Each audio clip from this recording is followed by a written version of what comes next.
First మేము bike తీసుకున్నప్పుడైతే కర్మంగట్ట Anjaneya స్వామి టెంపుల్లో బండి పూజ అయితే చేయించినాము.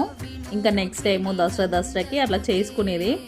ఎందుకో లాస్ట్ టైము ఇంటికి వెళ్ళినాము, అక్కడ చేద్దాం అనుకున్నాము. ఇంకా మాకు షాప్ ఉంది ఊర్లో, ఇంకా మేము ఎప్పుడో ఒక్కసారి అట్లా వెళ్తాం కాబట్టి పండగ రోజు కొంచెం గిరాకీ ఎక్కువ ఉంటుందని చెప్పేసి మామ షాప్ కాడికి వెళ్ళి వచ్చేసరికి ఫుల్గా లేట్ అయిపోయింది.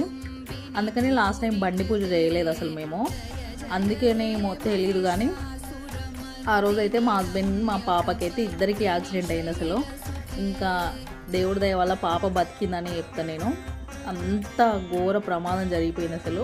నేను మెయిన్గా యూట్యూబ్ ఛానల్ ఆపేయడానికి అయితే మెయిన్ రీజన్ అదే అన్నమాట. లాస్ట్ ఇయర్ ఈ డేనే నా లాస్ట్ వీడియో అప్లోడ్ చేసి పెట్టిన యూట్యూబ్లో. ఇంకా ఇంట్లో వర్క్ ఎక్కువై పిల్లలకు యాక్సిడెంట్ అయ్యింది కదా, నాకు సెలూన్లో ప్రెజర్ ఎక్కువైపోయి వీడియోస్ షూట్ చేసి ఎడిట్ చేసుకునేంత టైం లేక ఆపేసినప్పుడు. అందుకనే బండి పూజ అయితే మెయిన్గా చేయమని